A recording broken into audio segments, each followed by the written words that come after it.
Okay. My contribution is a little more abstract and less historical. Or I guess if it's historical in the, as Catherine put it, in sort of broad sweeping sense.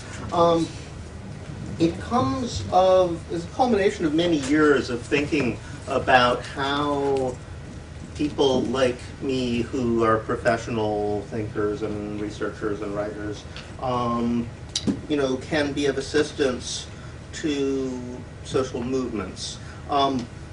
Because it strikes me that the sort of traditional paradigm, the sort of vanguardist paradigm, the intellectuals are there to come up with the correct analysis of the world situation and come up with strategically appropriate things for people to do and tell people what to do. Well, we know where that leads. That approach has been broadly rejected by most sensible people, but it kind of leaves a big question mark of what do we do, other than go out there and hold placards, which anybody can do. And it seems there's many, many possible answers to this, and don't want to prioritize one to the other. Among them are you can provide information and resources that other people don't have access to for particular things they need. You can, one model I came up with at one point, you can kind of do ethnographic work on movements themselves to sort of tease out some underlying assumptions and principles they're developing they might not be fully consciously aware of, which is what anthropologists are trained to do, and sort of take that same logic and apply it to other things they might not have applied it to. You can, I actually am a big fan of research for its own sake being, in a way, sort of what I call the utopian moment of intellectual life. A lot of people accused me of thinking, sort of chiding academics for not being more politically engaged, but I actually don't think that. I think it's great that there are people who spend their life studying Provençal musical instruments from the Middle Ages and things like that. We should all ultimately be able to do what we like in that sort of way. They're living utopia in a certain sense, and somebody should be. Provide a model and inspiration to others.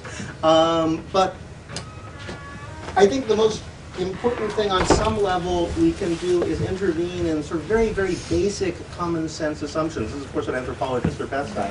So I decided to write a section for this book, which is meant to be about as provocative as you can be in this context, on communism, which is a word which you just can't use without getting people excited, for better or worse, usually worse, in a million different ways. And I wrote one that would both annoy people, both communists and anti-communists equally, I thought. Or at least those who are most dedicated to either of those positions. I argue that the entire conception we have of this is misplaced. And I think it's really important to make an intervention here, because there's a certain ideological work being done by the common sense application of these terms that I don't think we really think about very often. I was reminded of this when now I'm with a friend's family. Friend has a 12-year-old daughter, and they were discussing how to do some project together. And the daughter was suggesting they do it in a democratic and equal way. And of course, the mother immediately said, yes, but that would be communism, and we all know that communism doesn't work. And millions of parents say this to their kids all the time. And it's a very, very strange logic, because it almost always is made to refer to things which have absolutely nothing to do with the way that what we now call communist regimes were actually organized at all. I remember, when I was a teenager, worked in restaurants, and a lot of my friends had exactly the same experience. If you propose that people, all make a decision together in a reasonable way, or that things be equally distributed, or anything like that, that things aren't done in a sort of top-down, hierarchical, arbitrary fashion, the immediate response is actually two of them. One is that this isn't communism, and the other one is this isn't a democracy. And these two terms are actually used interchangeably, very interestingly. So it's important to intervene on the level of common sense, I think. There's a question of how successful you can be in doing so. At least you can try to change the commonplace discourse. So and in some ways I was inspired by Marcel Mauss. He's this person who sort of opened my eyes to this, not in The Gift, which everybody reads, but in some of his other work, which no one seems to read, notably his ethnographic book, how to do ethnography. He never did ethnography himself, but he taught a series of courses on how to do it, which inspired almost all French anthropologists who came after him. And one of the points he kept making was that everything is sort of that we tend to dichotomize, tends to exist at the same time in all human societies. Wasn't actually entirely sure about the market or capitalism, but he did say, for example, communism and individualism almost always coexist. In fact, there's no contradiction between them. Democracy and monarchy always coexist in any society, so forth and so on. There's many examples you can tease out of it. But his usage of communism struck me as very interesting, because Mose was very, very critical of communes in his day that tried to absolutely eliminate individual possession and everything should be owned in common. He said this is stupid. There's never been a society in human history where there's no individual possessions. I guess he wouldn't have really approved of like a lot of the kibbutzim where they all shared shirts and things like that. At the same time, part of that was because he didn't think that communism was supposed to be about the common possession. It wasn't a property arrangement. Property is largely a matter of legalism and title. What's really important, he said, was who has access to what in what context. So you could have things which in theory are individually owned, but everybody could have access to it in the right circumstance. And rules of access can be very different. Or you can have systems where, which in fact you do all the time, of collective ownership, where one person actually controls everything. I mean, to make an obvious example, I'm an American citizen, so in theory, like, I'm co-owner of the White House. So what? It doesn't mean that I can walk in. It doesn't mean I won't get shot if I try. So what if you move away from property? He says, well, you need to look at he didn't quite say this, but it pretty much comes out. You need to go back to the original definition, which goes back, was first in writing, not by Marx actually, but by Louis Blanc, of communism is the principle of from their abilities to each according to their needs. And he said you find out that rather than there being a contradiction between individualism and communism, there's such a thing as individualistic communism. There's a lot of individuals I treat like that. We share, if they need something, I will give it to them, my best friend, my blood brother, whatever it might be. So in fact, most societies are threaded about by networks of individualistic communism. But the conclusion that I came to is that we just need to change the narrative, because we're haunted by this myth. Once upon a time, it goes back at least to the Roman jurists, probably before, traces of it in Greece. Once upon a time, there was this time when like everything was owned in common and people were happy, and even if like food didn't come out of the ground and cook itself, everything was pretty easy. We shared, and somehow serpent got into the garden, everything fell apart, there was some kind of fall, and since then war and property had emerged alongside each other, and someday we're going to get rid of it again. And that sort of narrative, I call it, it was sort of mythological communism. My friends call it epic communism, which is kind of nice. It's a narrative that's propped up periodically throughout, certainly throughout Western history and throughout other histories as well. And of course that was the narrative of the people who called themselves communists, who were communist regimes, in no case that I'm pretty sure actually claimed to be living under communism or producing communism. They were under socialism, and communism was this sort of distant thing where we've finally gotten rid of this thing, it's withered away, and we hunt in the morning and fish in the afternoon. Now, so let's say if you just get rid of that whole thing, think beyond it. It struck me that it's much more interesting, because if you look at, well, when do people act on the principle of from each according to their abilities to each according to their needs? What you find is that a certain degree of communism, by that definition, is the baseline of almost all human social relations. I mean, everybody has to be at least sort of minimally communistic to each other if they're friends at all. And second of all, ironically enough, for the sort of common wisdom of communism doesn't work, everybody, no matter what their philosophy, sort of acts like communists when working on common projects, especially if there's an emergency, because it's efficient. I mean, the example I always give is like, if two people are working, whether they're working for a bank or an oil company or any other capitalist firm, and they're trying to clean something up, and one person says, hand me the mop, the other person does not say, yeah, what do I get for it? You actually allocate resources according to their abilities and needs because it's efficient. During emergencies and disasters, often that sort of communistic relation is sort of happens quickly because hierarchy and exchange and so forth are complexities and luxuries you can't afford. There's a certain degree of simply baseline efficiency of situations where you need to cooperate. Thus, as an initial formulation, it occurred to me that you could say that almost all capitalist firms operate internally mostly according to a principle of communism. It could sometimes be more hierarchical and sometimes more egalitarian hierarchies of communism. Often the more you have to improvise, the more egalitarian the forms of communism tend to be.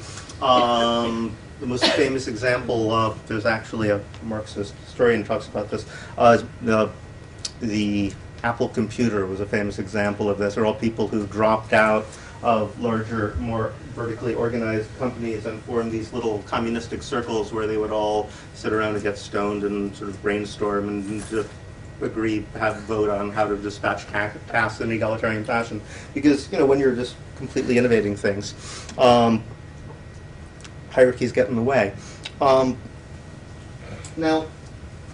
but the phenomenon of baseline communism struck me as even more interesting because basically the idea is this. If you have sociality, the sense of being part of the same society or community has to be founded on a minimal level that if the need is great enough or the cost is small enough, any normal person will be expected to act along that principle of from each according to their abilities to each according to their needs. Obvious example of the need being great enough would be somebody's drowning. The house is on fire. Everybody will pitch in if the need is obviously great. But also if the cost is small enough, like, do you have a light? Do you know the way to the bridge? So forth and so on. I mean, there are cases where people will not tell you the right directions, obviously, but it's almost always has to be situations where there's just no sense of commonality whatsoever. And the interesting thing is that the level of this varies from society to society and from context to context. So what you can just assume that any person will give you if you ask, where it's almost impossible not to, really. There's a famous Maori story about this that I always like to quote. This guy, Te Renga, he was famous for bugging fishermen. Because in many societies, a request for food simply, there's just no way to say no, basically, if somebody asks you. So in this case, he was famous for going up and down the shore whenever somebody came back from a fishing expedition. He would be like, wow, squid, I love squid. And then you have to give him the squid, or whatever it is you caught. He'd praise the best thing, and you have to give it to him. And after about 5 years, people got so annoyed, they formed a little war party and killed him. But it's actually easier just to smack somebody over the head and kill them than to say, no, I'm not going to give you the squid this time, go fishing yourself. That's fine. So, which tells you something. In a larger sense, I've actually expanded this idea to say that there's at least 3 basic principles of transactional moral logic that can be said to occur everywhere, and the question is how they mix together. One is this communistic principle, which you extend more to certain people than to others, is always the baseline for all human activity, and on which everything else is built. Then you have exchange, which can either be exchange of gifts or exchange of commodities, which is based on temporary transactions. The interesting thing about communist relations, another element I think should be emphasized, is that they tend to occur where you assume relations will last forever. Exchange is inherently temporary. It can be evened out, and then you have no further relation with a person. So that in a relation of exchange, if there is an ongoing relation, it's a relation of debt. So the transaction is not complete. People have not been restored to equality. So actual social relations are assumed to be unequal. One party is at fault. According to most world religions, both parties are at fault. There's lots of sin and guilt going on. And once it's restored, we're equal, but there's no social relation anymore. So it's complicated in that way. Whereas hierarchical relations which I think fall into a completely different category, operate on a totally different logic. Hierarchical relations, whereas reciprocal relations are based on the assumption, I give you something, you give me something back. Hierarchical relations are based on the principle if I give you something, that stands as a precedent for what's expected in the future, so I'm expected to give it again. Which was very explicit in a lot of explicitly hierarchical situations. For example, in the Middle Ages, if you give a gift to a hierarchical superior, you need to get them to sign a document, I think it was called a writ of non-prejudice, declaring that you don't owe it to them next year just because you gave it to them now. So it's completely the opposite of what we expect the way gifts are supposed to work. Now, the interesting thing is how all these things are integrated. And I think a lot of work remains to be done and can be done. For example, one fascinating phenomena that I think hasn't really been looked at is intercultural contact. When you have sort of first contact, it becomes really blatant. If you look at Columbus's logs, he's great because he's so clueless. He really doesn't understand what's going on. And you have this sense that he's experiencing these people. Well, when you see these people who might as well be space aliens, you have no idea who they are. There seems to be like 3 reactions you can do. You can run away. You can try to kill them, which is another version of the same thing, just no contact. Or if you do make contact, you sort of give them everything and expect them to do the same. So in order to establish that level of sociality, where that communistic baseline, on which other things like exchange and hierarchy can be built, you need to sort of start a process of swapping. Swapping what most called the total prestation, actually. Swapping everything, or making clear that you will give everything and you expect them to behave in the same fashion. So it's not actually an exchange. So Columbus's logs are full of this. He says, these guys are great. They're like the best people who ever lived. They came, they give us their pigs. They suggest we sleep with their sisters. They're just wonderful. Whatever we ask for, they give us immediately. They're so nice. And then 2 days later, these are the worst people ever lived. They're all a bunch of thieves. They come on the ship and they start taking away the nails. It's ridiculous. And it's just can't put 2 and 2 together, right? So I think that it's really useful to start reconsidering what's already going on. My conclusion from this is that perhaps the best formulation we can make about capitalism is not that it's a principle inimical to communism at all, since all forms of interaction are sort of founded on a base of some sort of communism, but that capitalism might be considered one way of organizing communism. I personally think a rather bad way of organizing communism. And the question is not how can we get to something like communism, capital C in this epic sense, but what would be a better way of organizing communism than capitalism is now?